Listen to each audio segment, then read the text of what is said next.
So friends again welcome to my YouTube channel brain studies. और आज के इस वीडियो में हम करने वाले हैं द फ्रेंच रेवोल्यूशन का एक और इंटरेस्टिंग टॉपिक। ओके, अगर आपको कोई भी डाउट्स हैं, क्वेरीज हैं, तो आप मुझे पहले ही मैं बता दे रही हूँ, आप वो मुझे कमेंट बॉक्स में लिखें।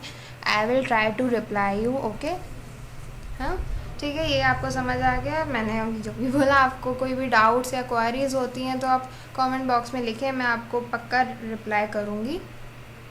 चलिए अब हम अपने टॉपिक को स्टार्ट करते हैं। तो द फ्रेंच रेवोल्यूशन, हमारा चैप्टर चल रहा था फ्रेंच रेवोल्यूशन। ये क्लास 9 का हिस्ट्री का चैप्टर है, वही पुरानी बातें ब्ला ब्ला ब्ला। ओके, अब हमने क्या क्या अभी हमने पढ़ा था the outbreak of revolution. Outbreak of revolution से हम अपनी पूरी फ्रांस की सोसाइटी, वहाँ पे क्या क्या चल रहा था, सब्सिस्टेंस क्राइसिस हुआ था, ग्रोइंग मिडिल क्लास हुई थी, रोल ऑफ ए फिलोसोफर्स हुआ था, वगैरह वगैरह, ये सब हमने पढ़ चुके हैं। अगर इन सब चीज़ों में से कोई भी डाउट है तो आप मेरे प्रीवियस वीडियोज़ देख लें, मैंने उनमें बहुत अच्छे से आपको एक्सप्लेन किया है। ओके, तो ये अब हमारा द आउटब्रेक ऑफ रेवोल्यूशन हुआ था। इसमें हमने देखा था कि थर्ड स्टेट के जो रिप्रेजेंटेटिव्स थे, जो 600 रिप्रेजेंटेटिव्स थे, है ना, तो उन्होंने वो जो कौन सी मीटिंग थी वो, हाँ, स्टेट जनरल की मीटिंग को छोड़ के वो लोग चले गए थे। क्यों? क्योंकि उनकी जो मांगे थी वो पूरी नहीं की गई थी। क्या हुआ था ना कि वो जो फर्स्ट और सेकंड स्टेट थे, वो दोनों यूनिटी मिला के उन्होंने एक 2 वोट बना लेते थे, क्योंकि every state was having only 1 vote. तो क्या होता था, इन दोनों की यूनिटी बन जाती थी और इनके 2 वोट हो जाते थे, और ये बेचारा थर्ड स्टेट अकेला पड़ जाता था। तो उन्होंने कहा नहीं, ऐसा नहीं होना चाहिए, सभी every representative should have the 1 vote. क्योंकि अगर मान लीजिए मेरे पास 600 वोट्स हैं, तो मेरे पास 600 रिप्रेजेंटेटिव्स हैं, मतलब मेरे पास 600 वोट्स हैं, और वो अपनी मर्ज़ी से रिप्रेजेंटेटिव वोट देगा। तो होगा क्या होता था ना कि फर्स्ट और सेकंड स्टेट वाले मेजॉरिटी बन जाती थी, क्योंकि दोनों यूनिटी में थे, है ना। तो दोनों के 2 वोट हो जाते थे और ये बेचारा थर्ड स्टेट 1 बच जाता था।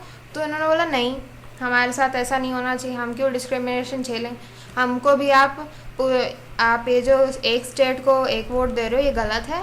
आप पूरे 6 हर एक रिप्रेजेंटेटिव को 1 वोट दीजिए, तो उससे होगा क्या कि इक्वालिटी बनी रहेगी। उन्होंने क्या कहा कि अगर 300 रिप्रेजेंटेटिव फर्स्ट के हैं और तो ये जो 300 सेकंड के हैं, तो 300 मिला के 600 हो जाएंगे, यानी 600 वोट्स हो जाएंगे, और हमारे पास भी 600 वोट्स रहेंगे, तो ये इक्वालिटी होगी।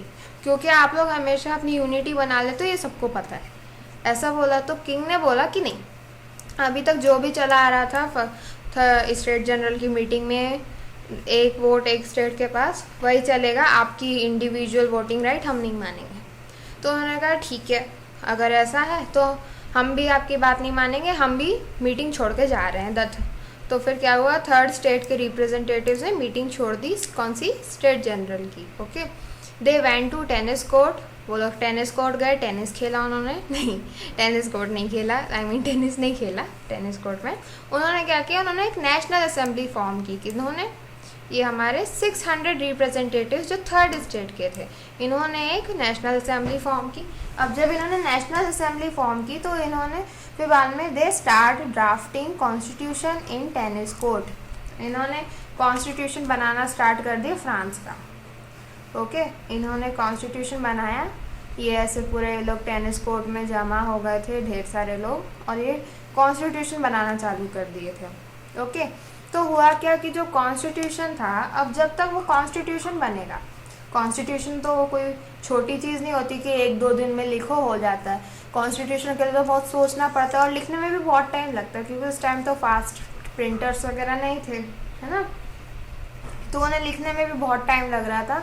तो हुआ क्या कि 2-2.5 साल का इन्हें टाइम लगा, और फिर बाद में जब तक ये 2.5 ईयर्स का ये जो टाइम पीरियड था, तो उस वक्त फ्रांस में बहुत टर्माइल आई हुई थी, मतलब कि फ्रांस बहुत उतार चढ़ाव से गुजर रहा था। क्यों? क्योंकि हार्श विंटर्स हुई थी तो उसके कारण पुअर हार्वेस्ट हुई, फिर से कंट्री को क्राइसिस फेस करने पड़े, therefore king order troops. अब यहाँ पे हमारा इंट्रोडक्शन पार्ट का वो बेस्टाइल फोर्ट का इंसिडेंट आ गया। ओके, फिर बाद में एक और रूमर फैल गई कि जो शेटोज थे, शेटोज जो बड़े बड़े कैसल्स जो थे नोबलमैन्स के, है ना, उन्होंने क्या लगा कि पीजेंट्स लोग थे, उन्हें डर था कि ये लोग कहीं हमारे खिलाफ एक्शन ना ले, क्योंकि हमने बेस्टाइल फोर्ट पे हमला किया था। तो फिर से ये एक लड़ाई हो गई। तो हुआ क्या कि जो पूरी कंट्री थी, whole country was in the mood of revolt, पूरी कंट्री रिवॉल्ट के मूड में आ चुकी थी। तो क्या हो रहा था कि कंट्री के जो सिटीजन्स थे वो आउट ऑफ कंट्रोल हो गए थे। लुई 16 उन्हें कंट्रोल नहीं कर पा रहा था। तो लुई 16 ने क्या कहा कि मैं सरेंडर करता हूँ, और उसने रिकॉग्नाइज्ड की नेशनल असेंबली, उसने नेशनल असेंबली को भी एक्सेप्ट कर लिया और उन्होंने कॉन्स्टिट्यूशन को भी एक्सेप्ट किया। ओके, अब जब लुई 16 की पावर गिर गई तो क्लर्गीज की भी पावर गिर गई, क्लर्गीज के पास जो पावर थी वो भी गिर गई। ओके, और जो थेट्स ये क्लर्गी को टैक्स देते थे। आप मेरे को टैक्स की इस वाले टैक्स की डेफिनेशन आप मेरे को कमेंट बॉक्स में लिखें। ओके, तो क्या होगा कि जो थेट्स है ना, थेट्स की जो उन्होंने क्या कहा कि थेट्स अब ये लोग टैक्स दे रहे थे, अब जो थेट्स था वो डिमोलिश हो गया था। वो कितना परसेंट जो भी था मैं नहीं बताऊंगी। ओके, वो आप मुझे कमेंट बॉक्स में लिख के बताएं। ओके, तो चलिए आज का हम टॉपिक स्टार्ट करते हैं। France become a constitutional monarch. Okay, अब फ्रांस क्या है? कॉन्स्टिट्यूशनल मोनार्क बन गई है। ओके, अब फ्रांस क्या बने हैं? Constitutional monarch. अब फ्रांस से कॉन्स्टिट्यूशनल मोनार्क बन गया। मतलब अब आप सोच रहे होंगे कि मैम कॉन्स्टिट्यूशन और मोनार्की एक साथ कैसे, हाउ, ये दोनों में ऐसे दोस्ती कैसे हो सकती है? तो हुआ क्या कि कॉन्स्टिट्यूशनल मोनार्क का मैं आपको एक मीनिंग समझाती हूँ, है ना। तो फर्स्ट हम पहले डेफिनेशन या फर्स्ट पॉइंट हम पढ़ते हैं, तो उससे थोड़ा आपको आइडिया मिल जाएगा। National assembly completed draft of constitution in 1791। National assembly ने कॉन्स्टिट्यूशन की ड्राफ्टिंग 1791 में ख़त्म कर दी, लिखना मतलब तब तक कंप्लीट हो गया constitution. Okay, which limits the power of the king. उससे हुआ क्या कि जो किंग की पावर थी वो लिमिट हो गई थी। मतलब कि अब हुआ क्या कि जो किंग, जो फिलोसफर्स ने बातें कही थी, उन्होंने क्या था कि सेपरेशन ऑफ पावर होना चाहिए। वो आप मुझे कमेंट बॉक्स में बताएं कि कौन से फिलोसफर ने कहा था सेपरेशन ऑफ पावर, मोंटेस्क्यू था या जीन जैक्स रूसो, हाँ, इन दोनों में से कोई एक है, मुझे कमेंट बॉक्स में बताइए। ओके, तो क्या हुआ कि अब इन्होंने उसकी पावर, किसकी, किंग की पावर लिमिट कर दी। अब कैसे कर दी किंग की पावर लिमिट? इन्होंने क्या किया था, कॉन्स्टिट्यूशन बनाया। इन्होंने किंग को अभी हटाया नहीं है, ये आगे हटा भी देंगे किंग को। इन्होंने कॉन्स्टिट्यूशन बना लिया और कहा कि इस कॉन्स्टिट्यूशन के बेसिस पे आपको हमारे हिसाब से चलना पड़ेगा।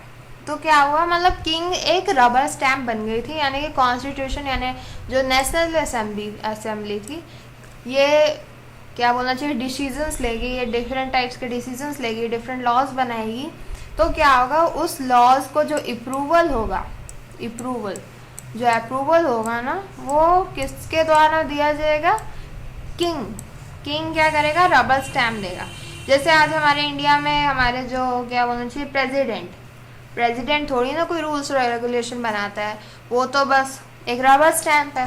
काम तो पीएम और पार्लियामेंट को ही करना पड़ेगा ना, काम तो पीएम और पार्लियामेंट ही करेगी।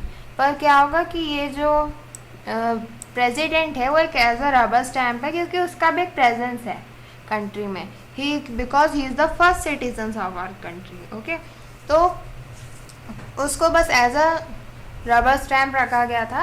और अगर किंग अप्रूवल नहीं देगा और ये कंट्री के हित में होगा, जो भी वो नेशनल असेंबली सोचेगी वो कंट्री के क्या बोलना चाहिए, अप्रूवल यानी कि हित में होगा, बेनिफिशियल होगा, तो मतलब कि नेशनल असेंबली क्या करेगी, किंग को पनिश कर सकती थी, क्योंकि किंग से ऊपर एक पावर थी। किंग अब डिसीजंस ले लेगा, वो बस हाँ भरेगा, मतलब कि हाँ में हाँ भर लाएगा। ओके, तो अब हम यहाँ मतलब कॉन्स्टिट्यूशनल मोनार्क का हम सिस्टम समझते हैं, क्योंकि क्या हुआ कि अब कॉन्स्टिट्यूशनल मोनार्क हुई है, तो कॉन्स्टिट्यूशनल बनाने के लिए ये नेशनल असेंबली अब सालों साल तो नहीं चलेंगी, इसके मेंबर्स कुछ हो सकता है इंसिडेंटली कोइंसिडेंटली मर जाए, या फिर मतलब चेंज भी होना पड़ेगा ना चीज़ों को, तो है ना। तो क्या हुआ कि सेपरेशन ऑफ पावर हुई। अब सेपरेशन ऑफ पावर ये आपकी बुक में है डायग्राम, आप चाहे तो बुक खोल के भी देख सकते हैं, मैंने यहाँ पे वैसे भी चिपका रखा है, बड़ा सुंदर सा लग रहा है यहाँ पे। हाँ, तो हमारे पास थे दो टाइप के सिटीजन, यानी कि जो फ्रांस की जो पॉपुलेशन थी उसे दो टाइप के सिटीजन्स में उन्होंने डिवाइड किया था। एक थे पैसिव सिटीजन्स, एक थे एक्टिव सिटीजन्स। ये जो एक्टिव सिटीजन्स थे, है ना, एक काम कीजिए, पहले आप ये जो पैसिव सिटीजन्स है अभी इन पे ध्यान मत दीजिए, हाँ, इसको छोड़ो, अभी मत देखो, हाँ, don't see, okay, don't see this. Passive citizens को अभी मत देखिए आप, अभी आप बस एक्टिव सिटीजन्स पे ध्यान दीजिए। तो एक्टिव सिटीजन्स कौन होते थे? इनके पास होता था राइट टू वोट, ओके, जिनके पास राइट टू वोट होता था वो होते थे एक्टिव सिटीजन्स। तो राइट टू वोट कौन होंगे एक्टिव सिटीजन्स? एक्टिव सिटीजन्स होते थे मैन अबाउट 25 ईयर्स। पहली चीज़ क्या होना कि जो मैन है, फर्स्ट थिंग हमारे पास क्या होना चाहिए, मैन जिनकी उम्र हो 25 ईयर्स, ओके, 25 ईयर्स हो या 25 ईयर्स से ज़्यादा हो, और उस 25 साल से ऊपर जितने भी थे वो अलग हो गए, हाँ। और वो जो 25 साल से ऊपर हैं उनमें से भी वो लोग जो वो paid tax equals to at least 3 days of labours wages were entitled to vote, okay. अब यहाँ पे इसका मतलब क्या है कि अब मान लीजिए आप मान लीजिए कि आप अगर एक लेबर हैं या कोई भी एक सिटीज़न है, आपकी कोई भी एक जॉब है, आप कुछ भी एक काम करते हैं जो बहुत, जिसमें आपको एक इनकम मिलती है ना, इनकम मिलती है, तो उस इनकम का जो आपको 3 days की जो इनकम मिलेगी, मान लीजिए मुझे 3 days में अब चलिए एक एग्जांपल, फॉर एन एग्जांपल, पूरे महीने में कितने डेज होते हैं? 30, ओके, अप्रॉक्स 30 days होते हैं। अब मान लीजिए कि मुझे पूरे मंथ में 30,000 रुपीज़ मिलते हैं। अब जब मुझे 30,000 मिलते हैं तो मेरे जो 3 days का जो मेरा पे होगा वो कितना होगा? 3,000, है ना, वो मेरा पूरा होगा 3,000। अब जब ये मेरा 3,000 होगा तो जो 3,000 रुपीज़ होंगे वो मैं अगर एज अ टैक्स पे करती हूँ, वो जो मेरे पूरे 3,000 हैं उनको मैं एक एज अ टैक्स पे करती हूँ, तो मुझे क्या मिलेंगे, मतलब कि मैं अगर उन्हें एज अ टैक्स पे करूँगी तो ही मैं वोट दूँगी। अगर मैं तो मैन नहीं हूँ, अगर आप मैन हैं तो अगर आप 3 days का पे वेज जो होगा, आपका जो वेज होगा वो आप एज अ क्या बोलते हैं टैक्स देते हैं, किसको? गवर्नमेंट को, तो आप एक एक्टिव सिटीजन हैं, ओके। अब वापस आते हैं, तो एक्टिव सिटीजन आपको इनका क्लैरिफिकेशन समझ आ गया। और पैसिव सिटीजन कौन होते थे? जो इस स्टेटमेंट को कंप्लीट नहीं कर पाते थे, मतलब कि रिमेनिंग मैंस एंड वुमेन्स, यानी कि वो मैंस जो 25 साल से नीचे के हैं, या तो वो अपनी 3 days का वेज एज अ टैक्स नहीं देते हैं, और जो बाकी के महिलाएं और जो बच्चे हो जाते थे वो सब ये पैसिव सिटीजन्स हो जाते थे। तो एक्टिव सिटीजन के नंबर कितने थे? वो 4 मिलियंस थे, और मतलब वो 4 मिलियंस थे पूरे एक्टिव सिटीजन, और पूरी पॉपुलेशन थी 28 मिलियन, ओके। अब ये लोग क्या करते थे? ये लोग वोट देते थे, किसको? ये वोट नहीं देते थे, एक्चुअली ये वोट नहीं देते थे, हाँ, ये वोट देते थे जज को। ये पूरे मिलके वोट देते थे जज को, जज या हो गया या लॉयर्स हो गया, या फिर जो भी लोग जो जुडिशरी से रिलेटेड थे उनको ये लोग वोट देते थे। पर इनमें से भी जो 50,000 मेंस जो ज़्यादा टैक्स पे करते थे, जो मोर टैक्स पेइंग ब्रैकेट में आ जाते थे, वो 50,000 इलेक्टर्स होते थे। वो 50,000 मेंस क्या होते थे? वो नेशनल असेंबली के 745 मेंबर्स को वोट देते थे, ओके।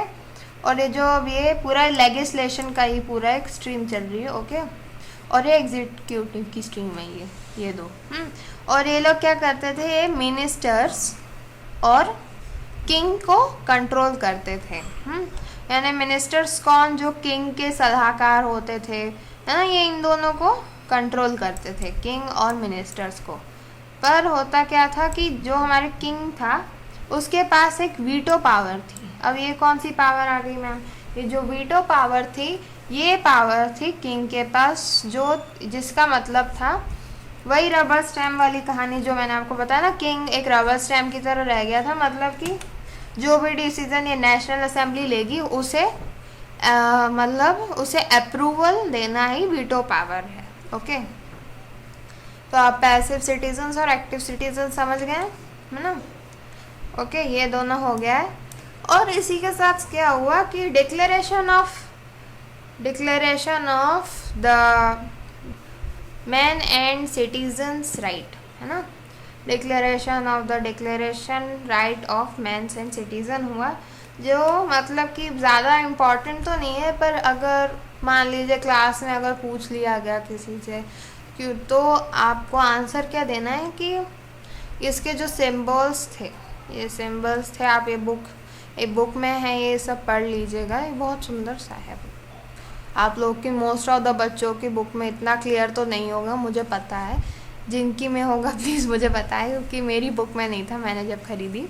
हाँ ठीक है, तो ये समझ आ गया, कॉन्स्टिट्यूशनल मोनार्क बन गया है हमारा फ्रांस। अब क्या होगा, अब होगा कि बहुत सारी छूट दी जाएगी लोगों को। अब वो छूट देंगे तो उसके कुछ साइड इफ़ेक्ट्स भी होंगे, तो वो साइड इफ़ेक्ट्स ना बहुत डेंजर होने वाले हैं वहाँ की फ्रांस की गवर्नमेंट के लिए। ठीक है, तो अब हम उनके बारे में देखेंगे। ओके गाइस, वो तो हम अपना नेक्स्ट वीडियो में करेंगे, हम वो बात करने वाले हैं। Okay, so thank you for watching up to last, और please comment, share, like and subscribe my channel so that you can get easy and latest updates of my channel. Okay, please subscribe करो और follow करो। Okay, और कोई भी doubts है, queries है, video के स्टार्टिंग में भी बोला था, अब एंड में भी बोल रही हूँ, कोई भी डाउट्स या क्वेरीज है तो प्लीज़ मुझे कमेंट करें, मैं आपको पक्का आई प्रॉमिस मैं आपको ज़रूर रिप्लाई करूँगी। Okay, thank you very much.